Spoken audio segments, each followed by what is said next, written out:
Good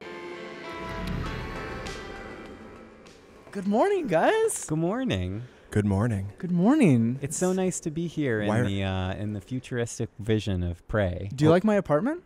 You really you got hooked up big time in this apartment, man. This is Zach Miner, Ryan Clements, and Sid Schumann of PlayStation Blog taking a look at Prey coming out of Arkane. No, right, and I haven't played this yet, but right off the bat, why are we all waking up in the same bed? Why are the three of us in one bed together? You know, had a wild there's night. a few. We don't want to get into spoilers just yet, Sid. We want to try and avoid spoilers here.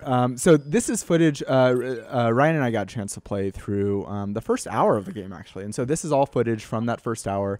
There's a couple things that we're going to avoid kind of talking about because there are some really incredible reveals in that first hour. And I'm confident in saying, and you and I talked about this, that the whole opening section of Prey, including some stuff that we're not going to show here today, might be one of my favorite openings in a video game I've seen in a long time. So phenomenal stuff, and hats off to the Arkane team for putting it together. Agreed. So it's our first day. Time to put on our TranStar uniform, get ready to go up on the spaceship. Very exciting. So what is Prey? Prey is out of Arkane, who did Dishonored. They did Arx Fatalis. As you're probably noticing right off the bat, we're including this stuff because it kind of reveals that this is a first-person simulator. This is kind of an immersive sim. Let's just hop right on to the spaceship. Well, let's see. Oh my gosh. Things are not great up on the spaceship. I like how we went from the most serene footage to the most not serene footage possible. Look, it's a simulator, but it's not Apartment Simulator 2064.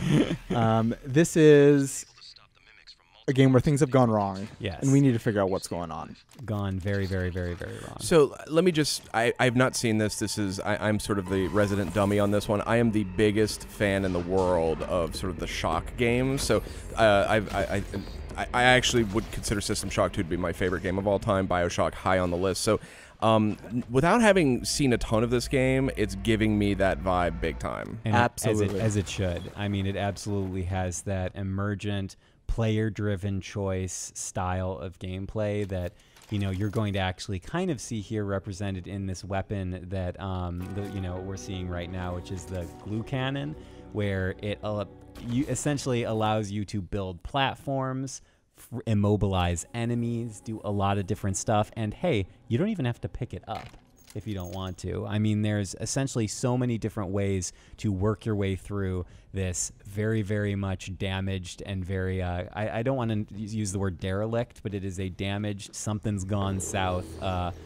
station that your character, Morgan Yu, finds him or herself on. What are these friendly little guys here? They're not friendly. Not so friendly, Oh, Sid. okay, I see. I will say that you are terribly unperceptive. The fact that these things are trying to kill us. These are mimics. They seem to be kind of the little runts of this game. But make no mistake, these things can kill you right quick if you're not paying attention. So this glue gun is really cool because it can kind of freeze them and then allow you to kind of finish them off with the wrench. This is a game that's obviously first person, and you are shooting things, and a little bit later we're going to get some actual guns. Bam! But it's not a game where you're going to be running around firing bazookas and just shooting stuff. Here we're going to take a look at some of the other kind of abilities, some of the emergent opportunities possible with this amazing glue cannon. So those little mimics, as might be indicated by their name, can disguise themselves as other items in the world. Here's another little item here that might remind you of a certain other game that you like a lot. So there are skill trees in this game, and there are actually a couple different skill trees, some of which we didn't even experiment with. Right. So you find these neuromods lying around that you shove into your eyeball. Seems right. Seems right. Yeah. Hey, what's this on the ground here? I'll just shove it in there. Oh, I might as well shove it in there. I do that all the time. So we have a couple different skill trees: scientist, engineer, and security. We obviously barely got a chance to experiment with these, but suit your play style. You can be hacking turrets, hacking security systems. We'll take a look at that stuff. And sorry, go ahead. No, Jeff. go ahead. I was going to say, and a quick note that when I was talking to the lead designer in our interview together, he mentioned, Ricardo Bear mentioned that in this kind of initial section of the station, when you get that first neuro mod, they actually give you a way to benefit from any of the initial selections you make when you upgrade your character. So like if you want to do like a hacking neuro mod, they made sure that in this opening area of the game there's a way to use that, or a strength, thing, or some other, for repairs. Like they wanted you to feel like whatever you pick, you're going to be rewarded in some capacity, which I thought was really smart design. And this is a hacking interface we're seeing now, I'm guessing. And we'll see this right now. So I invested in hacking, and so I'm able to kind of get into this room that's totally optional. And look, I get a weapon upgrade kit. Nice. There's some other stuff going on in the room. I will note, and I told Ricardo this, that Dishonored has been one of my favorite games the last several years. Oh yeah. I am someone that plays those games by reading everything in the world. Oh, absolutely. Arkane, there's so many emails. there are few studios better, in my opinion, at environmental storytelling than Arkane. 100% agree. Right now. And I want to just soak all that in. I was really having to slap my wrist and just be like, nope, Zach, just move on, keep moving forward. So here we're kind of in the main lobby of the spaceship, and everything's totally fine. Oh no, everything is not totally fine. Maybe not. Where is this sort of space station located? Do you know? Is it like in the solar system, or?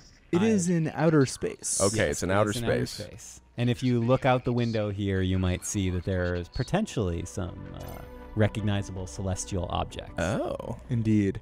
We're keeping things vague. Very vague. You know what? I fear that there's going to be some spoilers out there. But that's why you just got to stick with the PlayStation blog for all the coverage. So this is the main lobby, and this is kind of the main, I think, hub of the game. And so there's kind of different levels that you can explore of the spaceship, obviously, as we've seen.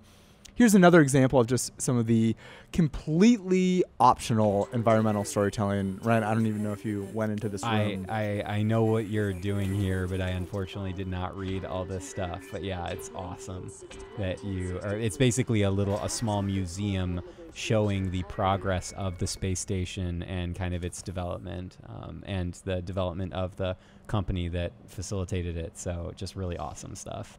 And again, it's like you could just totally walk by this room and not even notice it. So they really, oh my, who are these friendly looking fellas? Again, I'm going to really question some of your guys' instincts. These are not friendly. These are phantoms, and these are the hardest enemies that I saw. Interesting. So did you not go into this room, Ryan? No. Remember, you went much further than I did. I was too busy reading emails. So I had to hack my way into this room. So this, I think, kind of demonstrates how challenging some of the kind of fight situations can be. Bam. So again, these guys are doing some pretty serious damage. You can see the health indicator in the bottom left. And I'm really having to kind of strategically think about how I'm going to kind of pause, put health kits on, and then, use this kind of stun gun or perhaps the glue cannon to freeze them and then finish them off with the wrench. I think we haven't played much of it, but ammo is going to be sparse, I think. Yeah. Does it look like there's a recharging health system, I noticed? It's down in the lower left. It is definitely very, I wouldn't say punishing, but you definitely have to be cognizant of your health and your well-being. Or maybe I'm wrong. What's that meter I see in the middle of the screen that keeps building up? Is that like, so stamina? That's stamina. Got it. I was incorrect by what I said. Health you need to heal yourself. I got it. Okay. You're not just always going to be at 100%. I retract my prior statement. There is not a recharging health system. And so when you're opening that weapon wheel there, you're just triggering a health kit. I understand. Okay. And another thing that Ricardo pointed out is, because there were a lot of folks playing the demo when Zach and I were playing the game, is that, sometimes you could just walk, stealth your way through an environment, not even, engage the mimic-like enemies.